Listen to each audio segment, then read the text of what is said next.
Hello, my friend. Welcome back. If you want to improve your English by listening to stories, you are in the right place. Today we are going to talk about Cleopatra, one of the most famous women in history.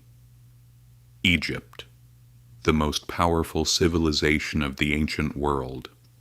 There were pyramids on these lands. There was the Nile River.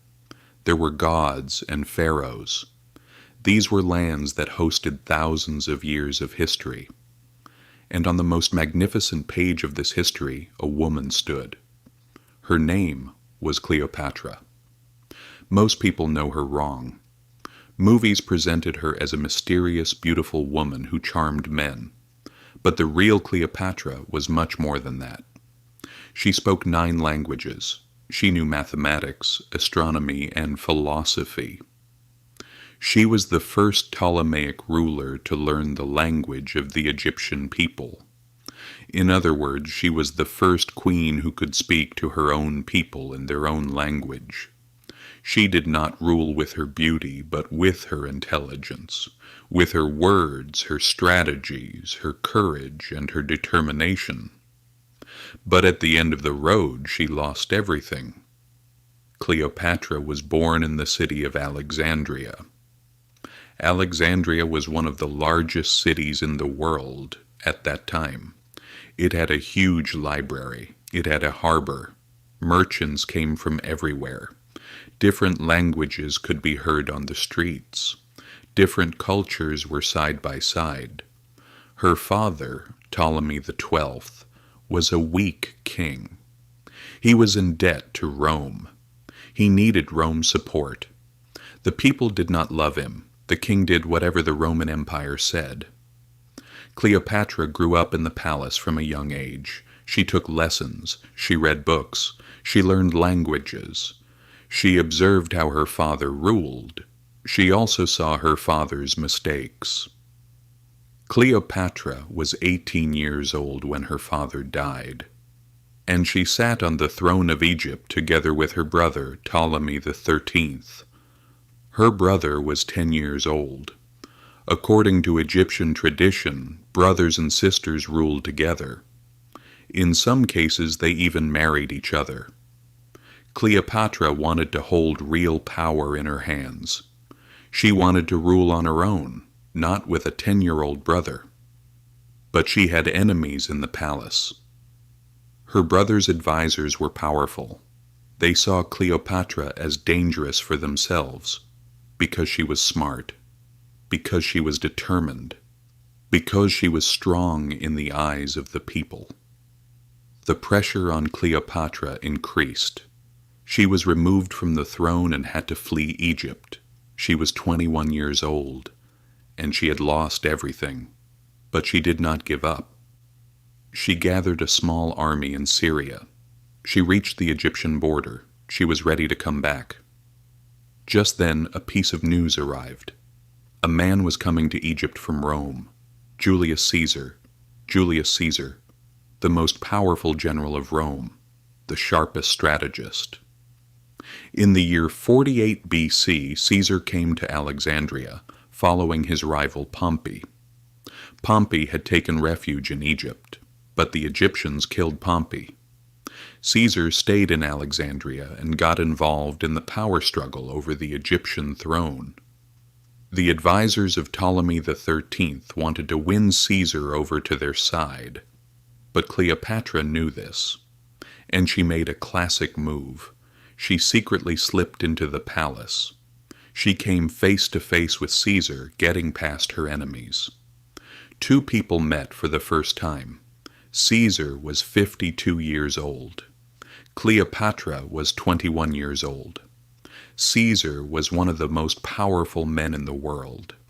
Cleopatra was a queen who had lost her throne and fled her country. But Cleopatra spoke. She explained the situation of Egypt, her own rights, the games of her brother's advisors. Caesar listened, and he decided to take Cleopatra's side. This decision did not have only an emotional reason. Caesar was a practical man. Cleopatra was an intelligent, powerful, and reliable ally. He wanted to connect Egypt to Rome, and Cleopatra was the best tool for this. But at the same time, a real bond was formed between them. Caesar admired this woman. Cleopatra also got to know Caesar closely. In the following years, this couple had a son. They named him Caesarion. Caesar settled the power struggle in Egypt. Ptolemy XIII lost his life during the war. Cleopatra sat on the throne again, this time with real power. Caesar returned to Rome, but he did not forget Cleopatra. Years passed. Cleopatra went to Rome with her young son. Caesar hosted her in a magnificent villa. The Roman people did not like this situation. Cleopatra was a foreigner. She was Egyptian. She was seen as an enemy of Rome by some people, but Caesar did not care. One day Caesar was assassinated. He died. Rome was shaken. Cleopatra was shaken too. She returned to Egypt with her son.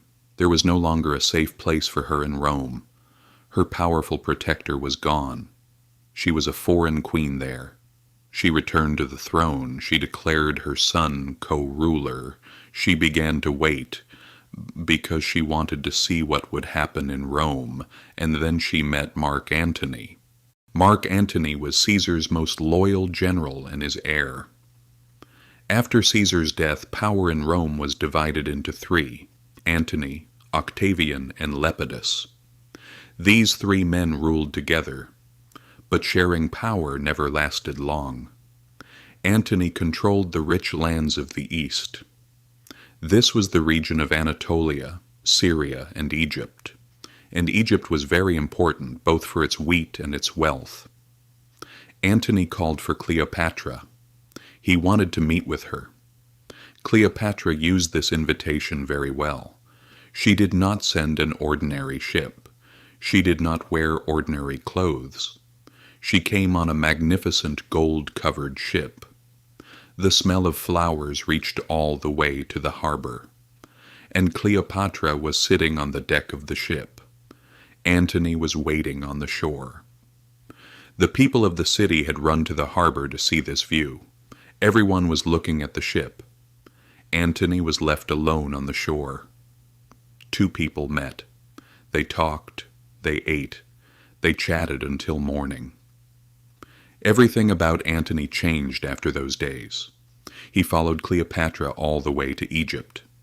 He stayed in Alexandria for months. This was a relationship of power, but it was also a real love. Both of them accepted this. Antony needed Egypt's wealth. Cleopatra needed Rome's power. But beyond all of this, there was love between them. Years passed. They had 3 children. Antony and Cleopatra began to live together.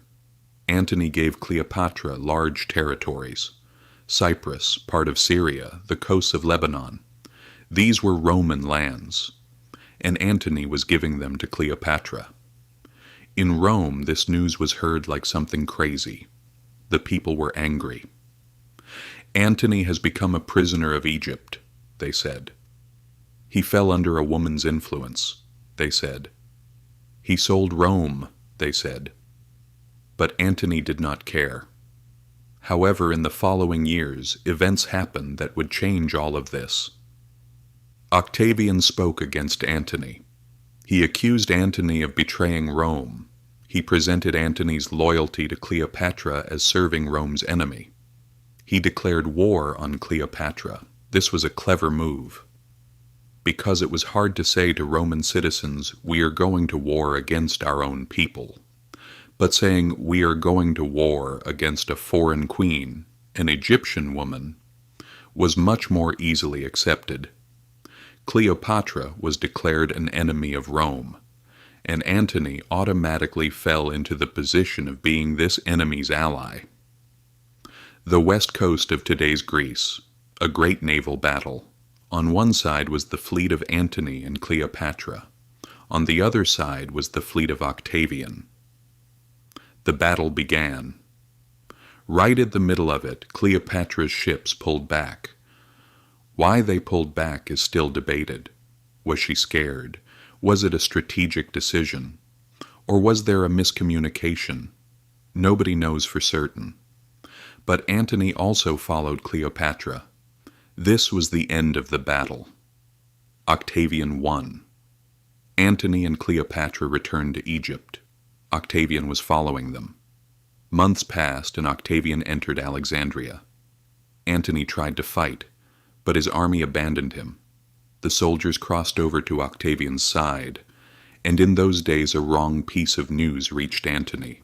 The news that Cleopatra had died. It was wrong. Cleopatra had not died, but Antony did not know this, and he plunged his sword into himself. Cleopatra was now truly alone. Octavian's men caught her. Octavian wanted to take her to Rome. He wanted to show her in a victory parade, the defeated Queen of Egypt. This would be a great show for the Roman people. Cleopatra knew this, and she did not want to accept such a humiliation. She met with Octavian in person. They talked. Cleopatra was perhaps looking for a way out. Perhaps she was trying to make a deal. But she saw Octavian's intention. He was going to take her to Rome, that was certain. Cleopatra got ready. She put on her most beautiful clothes. She ate. She wrote letters.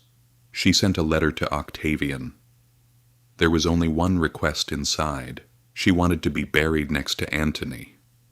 Exactly how she died is not known. That day Cleopatra lost her life. She was 39 years old, and Octavian's plan fell through. Cleopatra would not be displayed in a victory parade in Rome. She left this world on her own terms.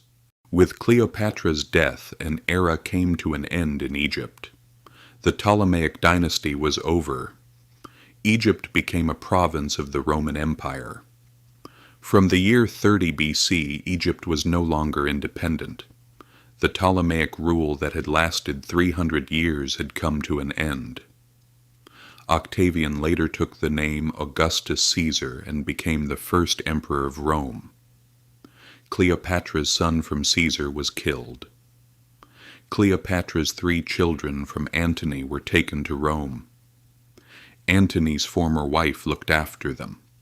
Her eldest daughter, Cleopatra Selene, later became the queen of Mauritania. But the throne of Egypt never passed into Egyptian hands again. Cleopatra was born in 69 BC. She died in 30 BC. She lived for 39 years. But the mark she left lasted for thousands of years. Because Cleopatra was not just a queen. She was a woman who tried to survive in the hardest geography during the most difficult period of history, and managed to do so for many long years. The last pharaoh of Egypt, the last representative of the Ptolemaic dynasty, perhaps the best remembered woman of the ancient world. And yes, she lost the throne, she lost Egypt, she lost her life. That is our story for today. Take care of yourselves, English legacy listeners.